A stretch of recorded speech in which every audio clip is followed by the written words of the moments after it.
stampers. Happy Make It Monday. I'm here with another episode of Make It Monday for you. My name is Laura Buechler, Inky Fingers Papercrafting, and I'm here to remind you, as I do every Monday, creativity is fun, creativity is good for us, and creativity is for everyone.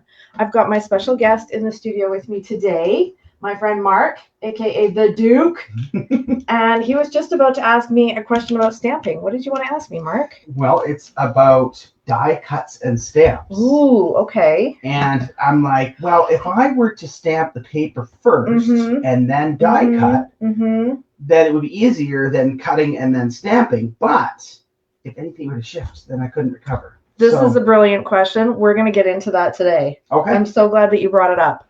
Okay, so you're not even a plant. Isn't that hilarious? He's just a natural. Okay, so we're going to get started here at making a beautiful card. We're going to be making this card today in a couple of different colors and papers and so on. Don't forget to stick around to the end of the video because we have a card to give away. So my friend and yours, Stevie, will be back to give that away at the end of the video. Thank you, Stevie. And without any further ado, let's get started with making this card. Okay, so Mark, you probably know the first couple of steps to start making this card. Well, I do. Yeah. But I see that you have a really neat piece of paper over there. And I was thinking, if I actually followed it, how would that change what I do? Okay. I have a sketch here. So I'm going to get you started. If you don't mind, go ahead and do your embossing with the Susie machine while I tell everybody about this, what is called a card sketch. So if you noticed on the title of today's Make It Monday, it said following a card sketch. And that's what this is. When Mark saw it, he said, oh, it's like a blueprint or a schematic. And you're totally right. It's a blueprint or a schematic or a sketch or a template or layout. There's probably other words that we could use for it too. You don't need that. You need the blue thing. Yes. Where did I put the blue thing? I put it right here. There you go. Take away all of those things that you have there and just use the ones I just gave you. Okay. Yeah, I just set him up for disaster, giving him all the wrong things. Okay, so what I've done is I have this card sketch here and it's got all the measurements on it. Isn't that cool? Take a screenshot right now and you've got the measurements for the card that we're going to make. And I have already turned it into this lovely card. See how it looks the same? All the same pieces, all the same measurements are there. And then what you as the creator get to decide is what colors and themes and papers are you going to use to create this card. Now, Mark is using different paper from what I'm using. I've got a different set of paper to use if I get time to make a second card. So hopefully you'll get to see 3 samples of how this sketch comes together. Cool, right? So I want to let everybody know that this sketch and 9 other sketches are part of my 10 great card sketches for beginners and beyond, which you can get absolutely free at my website. There's the link right there. When you sign up for my email newsletter, you will get all those card sketches for free. And they've got photos of the cards that I made with them to inspire you. But of course, the cool part about sketches is that you get to decide what you do. And you get to choose your own adventure, really. Okay, so Mark, now that you've heard me talk about card sketches, what do you think? Does that make sense to you? Why people would use a card sketch to get creative? I think so. Yeah. I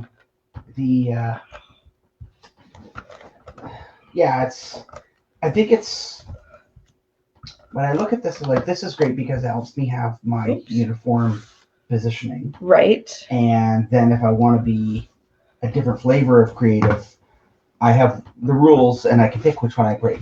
True. I like that. So yeah. I'm digging this paper. Ooh, print. Mark tried a new embossing folder today. It's true. I picked it for 2 reasons. Would you like to know what they are? Yeah, I would like to know what they are. So on this pattern that I now have that used to be a blank piece of paper, I've got a bunch of diamond looking things. Yes. And Ooh, I've got all these different patterns in there. there's a lot going on. But there's a floral print. Yeah. And there's also a diamond print. One of the things that I noticed right away on your card. Yeah. Is the geometry of it. I Yes. thought those diamonds went very nicely with the plaid-ish kind of diamond print behind. Yeah. And I liked that, and I was originally going to go for the same thing because I thought those two worked really well together. But then when I saw the diamonds on this print, plus the color of my band, yes, I thought I can match up flowers with flowers, but also the geometry with the diamonds. Cool. Cool. I don't know if that answers your question, but that's you decided to mix it up. Well, basically, your answer was I liked it, and that's what I wanted to do, which is exactly how we make cards every time. Right. We decide what we like, and then we do it. And then sometimes in the middle, we go, oh, I didn't like that as much as I thought. I've changed my mind. So you make another card. And so you make another card. You tweak this and you change that until you like it. So one thing that you'll find that I say in my guidebook about sketches is the most important thing is what looks good to you. And I think that's true. Don't you think that's true, Mark? Especially even in woodworking, right? Mm-hmm. Any kind of creative thing that you do, the most important opinion is your own.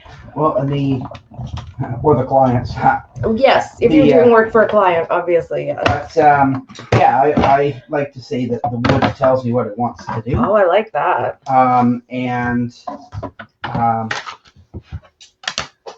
That's kind of where I'm at on that. Mm-hmm.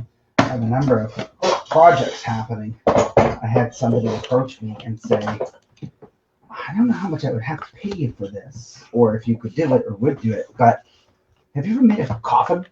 A coffin?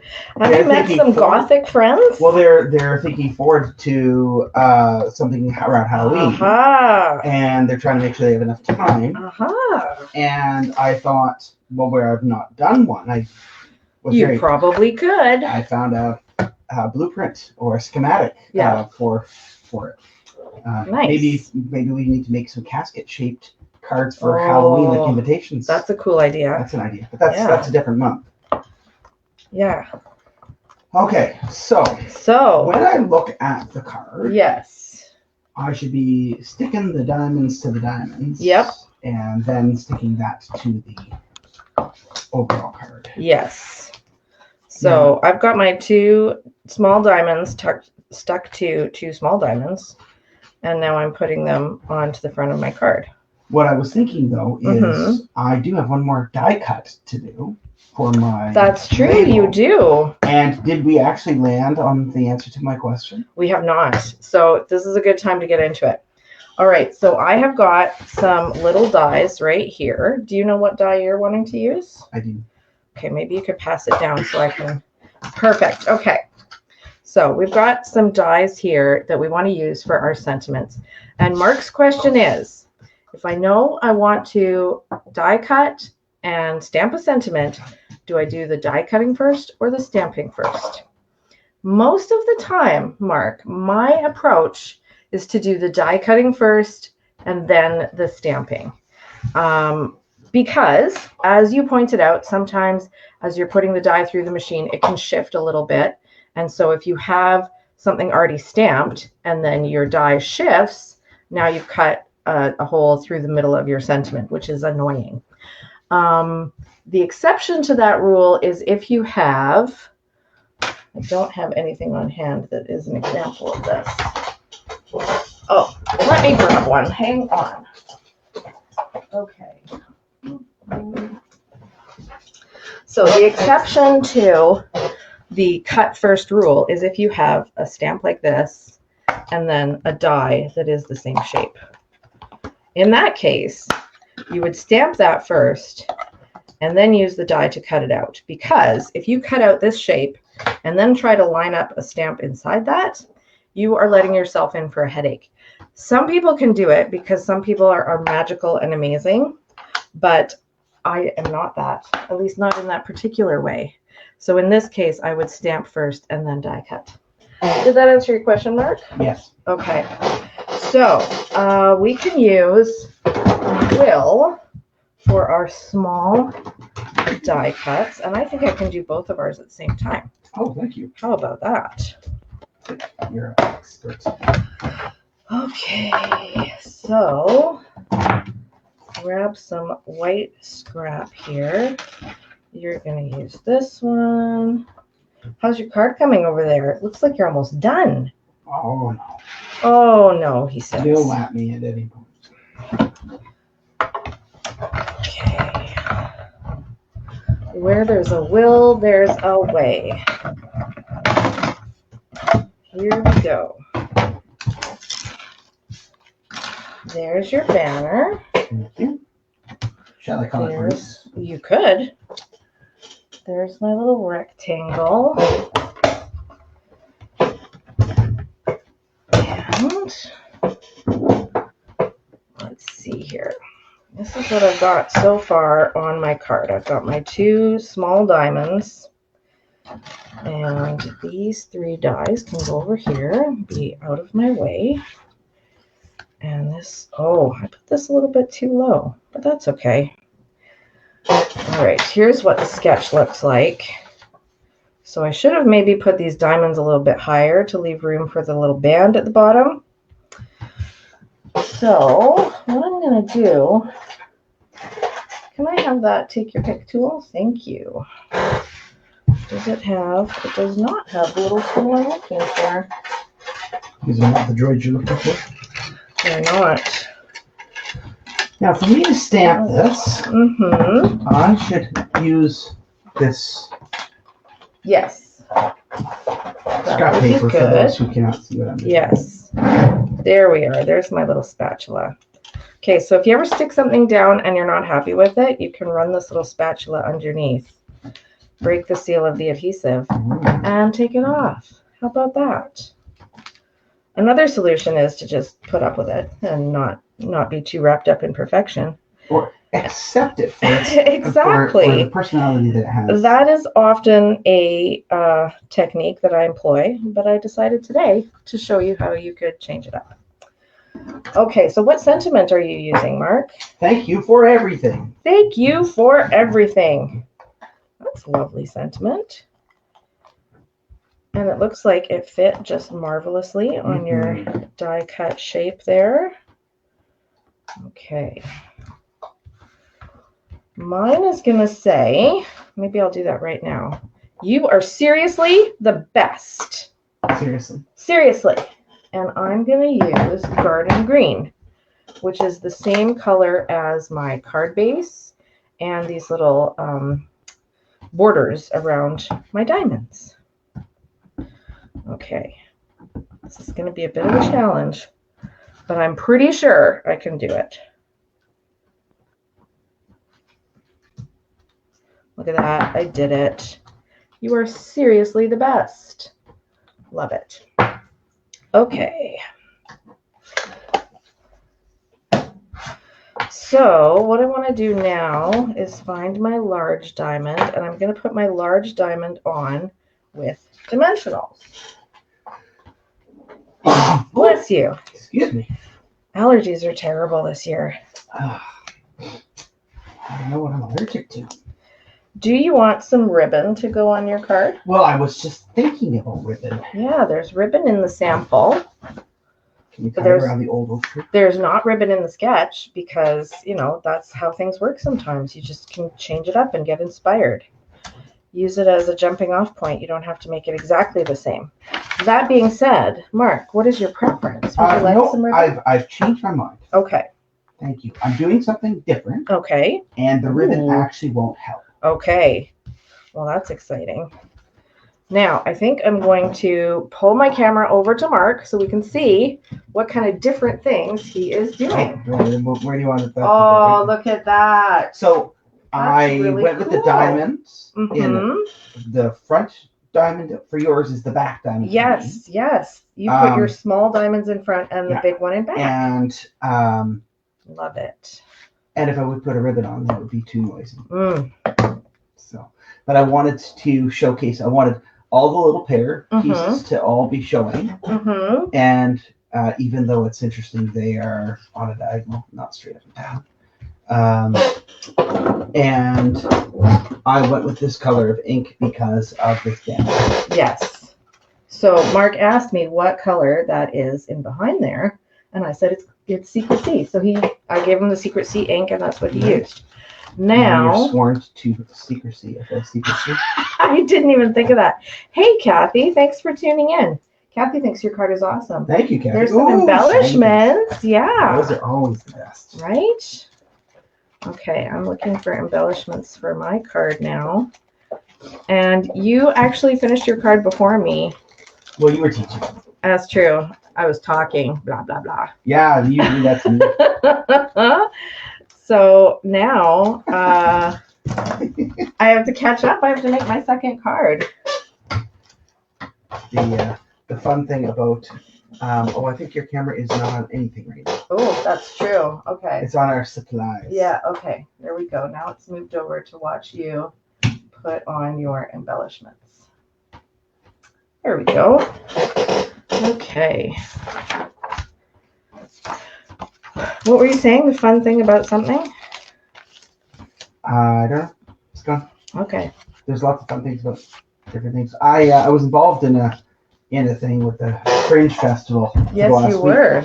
And it turns out that one of the people in the group, who is a new acquaintance of mine, is also a maker. So many of the people who are in my group are makers. Yeah, that doesn't surprise me. But they do a bunch, including, but not limited to, crocheting, but also making crochet patterns. Oh, neat. Yeah, and I thought that was really quite a thing because I usually make a pattern when I'm making a thing. So I really like the diagram because I would make myself one of those if I was to make a casket without a PDF. Yeah. I'm very excited to add another maker to my acquaintance. Yes. So it's nice to have a maker community. Absolutely. Sometimes you're like, I don't know how to do this, but if I knew how to do calligraphy or something like that, then perhaps I could talk to somebody who can do that. And they can show me the things. So, that's true. So I'm very excited about that. Now, one of the challenges in my card was if you were to get a ruler and you were to measure, it would not be 100% snap. Who would do that? My grade 9 shop teacher, Mr. Claremont, but that's okay. Woodwork is a little bit different, though. Well, that was just because they wanted to teach us drafting, but I'm okay with that because it speaks to the homemadeness of it. That's right. But if I were to be really trying to make sure I didn't miss any detail, it would be very easy for me to set up a couple, just like the school compass set, like measuring triangles and rulers, and set it up to have a perfect alignment. That's one of the things that I notice when I see your pattern. So I think that's really cool. Yeah, here's my second card. Ooh, you went with the circle-y things. It's a little bit different, but a little bit the same, right? Yeah. Yeah. So we should probably say this is the Boho Vibes Designer Series paper. The one that I used earlier is the one I always forget the name of, Florals in Bloom. And the one that Mark used, can you pass that over to me? I sure can. Okay, so he used the Painterly Pairs. It's a little bit of a tongue twister. Painterly Pairs Designer Series paper, which is super beautiful. And he used a new embossing folder. You heard him talking about that, the little diamonds and geometry and flowers. And that is the Kintsugi Impressions. Oh gosh, it's an embossing folder from the Kintsugi Inspiration Suite, but I don't remember the actual name of it. It's got a really cool artistic name. But isn't that a great card that Mark made? Nice work. Can I talk a little bit more about this embossing folder? Please do. So one of the things that really popped into my head as I was looking at it was usually your card is not just two pieces of paper, you're done. So something's being hidden. Right. And so if I were to adjust where I had my upper layers, I could showcase on this one these triangles that could be waves on the ocean. or there's some flowers. There's a different kind of flower, and then there's something that kind of looks like it could be mountains. So there's like 4 different things you could work with here. That if you knew you were going to cover 2/3 of that, then you could like really help that to enable whatever the colored paper was. So. Yeah, that's true. Fun ideas. Your card looks so cool. I'm so impressed. Okay. It's the bling. Yeah, it's the bling. Kathy says all the cards are great. So right. Kathy, we were talking about following a card sketch. That is how we ended up with these cool cards that we've got here. We followed this card sketch, which you and all our viewers, even our replay warriors, can go get for free at inkyfingers.ca/subscribe. You can get my my guidebook called 10 Great Card Sketchers for Beginners and Beyond, absolutely free. And this is one of the sketches in there. Next week, we'll be doing another sketch, and that one's in the book too. And I don't know, if everybody super loves that book, maybe I'll put out another one. 10 more great card sketches, right? Yeah, we'll see. But yeah, you can see how following a card sketch, you can use that as a jumping off point for your creativity, but you still get to choose the colors, the sentiments, the theme. You know, it could be a birthday card, a sympathy card, anything in between. So that's one of those great things about card sketches. All right. I think without further ado, we're going to get Stevie back in here to give away a card. Stevie, are you ready for that? Stevie was having a nap. All right. Here they come. Okay, Stevie, who won this beautiful card from last week? Will you tell us? Connie! Yay! Hey, congratulations, Connie. I will be sending you a message to get your mailing address so I can pop this in the mail to you. And if anybody watching would like to win one of these fabulous cards that I made today, go ahead and share the video. You can do that right now and just leave me a comment that you shared, and I'll put you in the draw for next week. Mark, any final thoughts? No, this was fun. And that card diagram really, like, I only had to look at it, and then I didn't have to look at it again. Like, it was in my head as to what I was doing, and like, how do I center this? How do I do that? Oh, okay. Now there it is. It was a good blueprint for me. That's awesome. Right? So, yeah, great. Yeah. Okay, so yeah, check out the link to get the card sketch workbook or guidebook. And that's it for today. I'll see you again next week. Thank you so much for joining me, either live or on the replay. And don't forget to take some time for yourself this week to get creative in whatever way you like to get creative. That can be so many different things. And if you're looking for supplies or inspiration or how-to or anything like that, just go visit my website, inkyfingers.ca. And we'll see you next time on Make It Monday. Bye, friends.